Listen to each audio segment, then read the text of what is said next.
warahmatullahi wabarakatuh. Alhamdulillahi rabbil alamin. Wassalatu wassalamu ala sayyidina Muhammadin wa ala alihi wa sahbihi ajma'in, amma ba'd. Faqad qala Allah ta'ala fi kitabihil karim, a'udzu billahi minasy syaithanir rajim. Bismillahirrahmanirrahim. Wa'budullaha wa la tusyriku bihi syai'a. Faqala an-nabiy sallallahu alaihi wasallam, anna Allaha yarda lakum salasan wa yakrahu lakum salasan. An ta'budallaha wa la tusyriku bihi syai'a.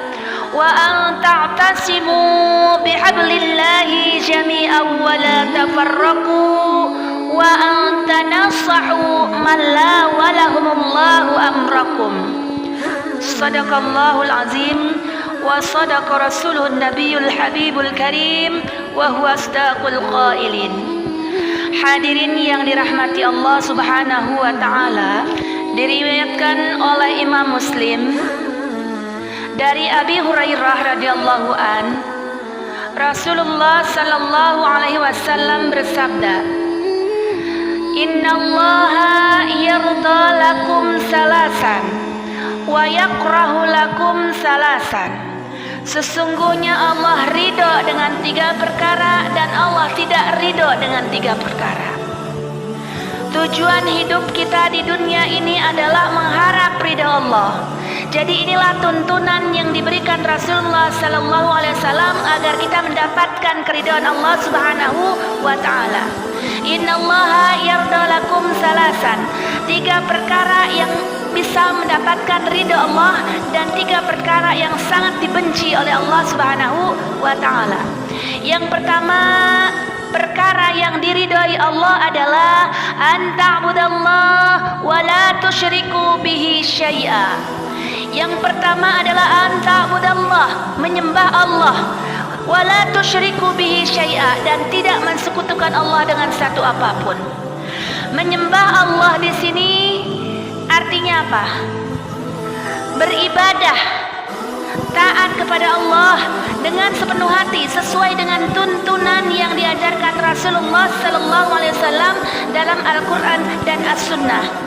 Kemudian wala tusyriku bihi syai'a, tidak mensekutukan Allah dengan satu apapun. Mensekutukan Allah itu seperti apa? Yaitu menduakan Allah, tidak mengakui adanya Tuhan selain Allah, itu namanya musyrik. Nah, itulah hal yang sangat dibenci oleh Allah Subhanahu wa taala. Tentang musyrik ini, Allah Subhanahu wa taala tidak pernah mengampuni dosa musyrik. Selain dosa musyrik Allah ampuni, tapi dosa musyrik tidak akan diampuni. Sebagaimana firman Allah Subhanahu wa taala, wal musyrikina fi nari jahannam khalidina fiha abada. Dan orang musyrik akan masuk neraka khalidina fiha abada, akan dibakar di api neraka selama-lamanya. Inilah saking Allah tidak ridho dengan dosa musyrik, dengan kemusyrikan. Kemudian yang kedua adalah hal yang diridhai Allah, wa anta tasimu bihablillahi jami'an wa la tafarraqu. Berpegang teguh kepada tali Allah dan tidak berpecah belah.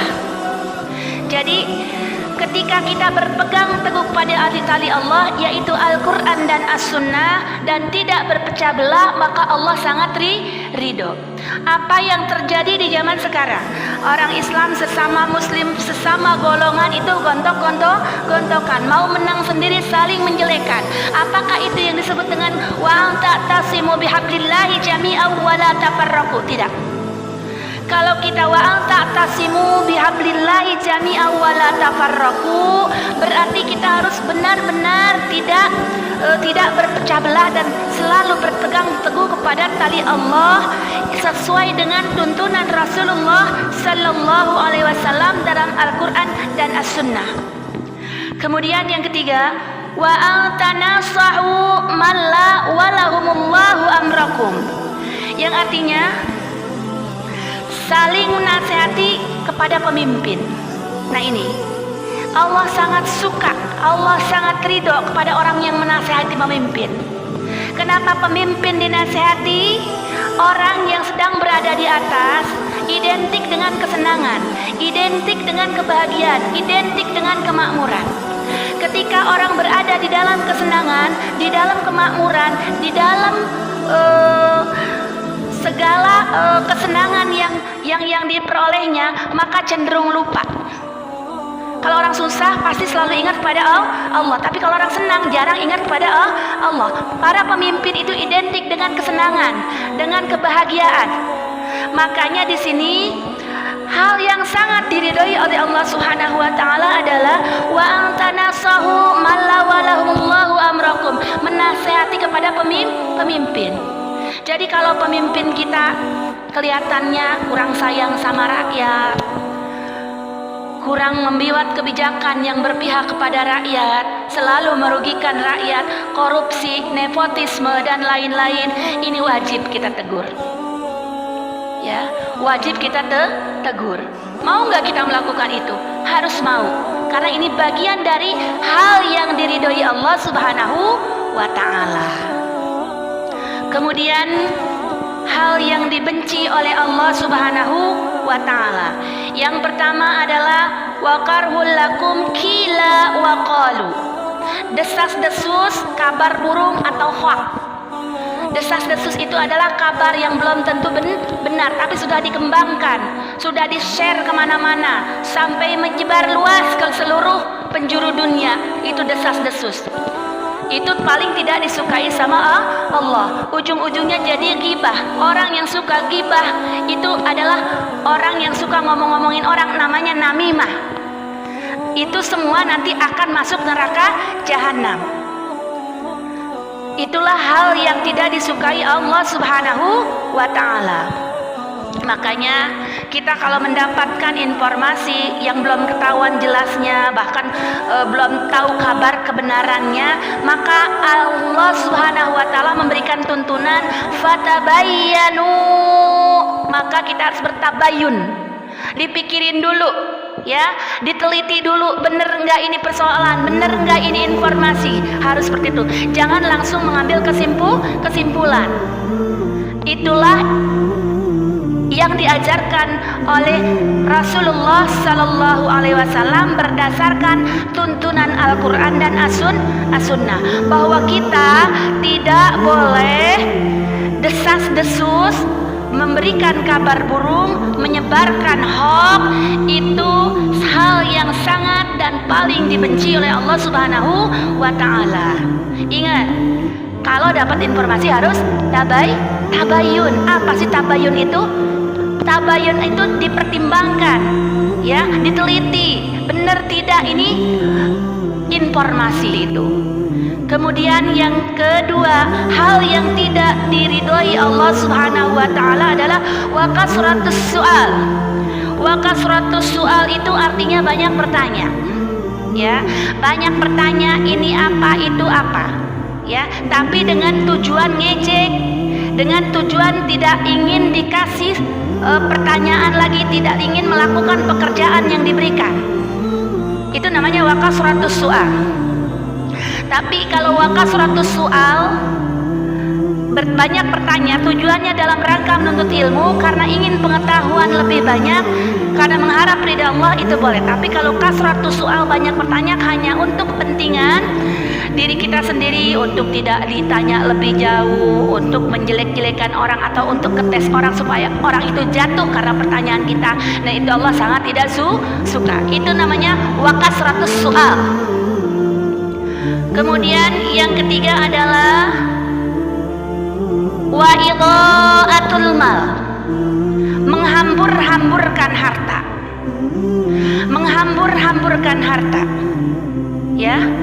Diberi harta sama Allah, harta adalah amanah.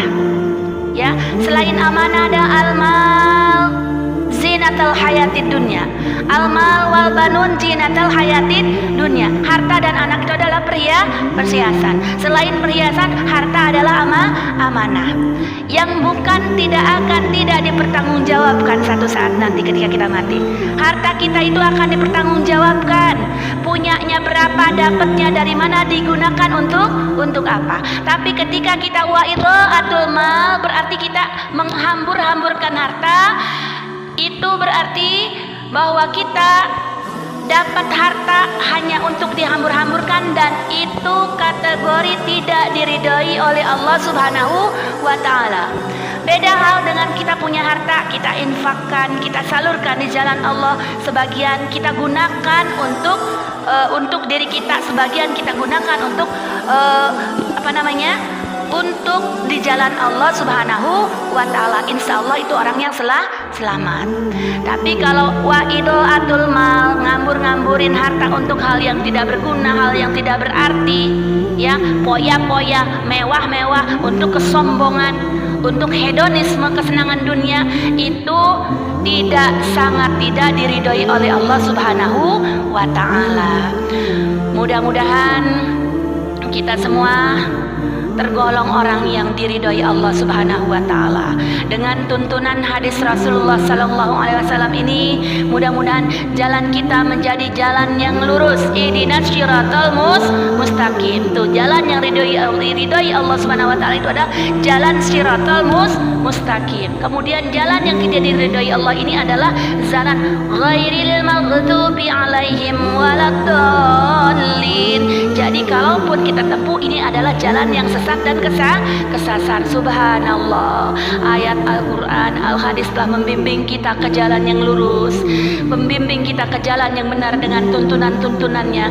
Mudah-mudahan akan selalu menambah keimanan kita, menambah pengetahuan kita.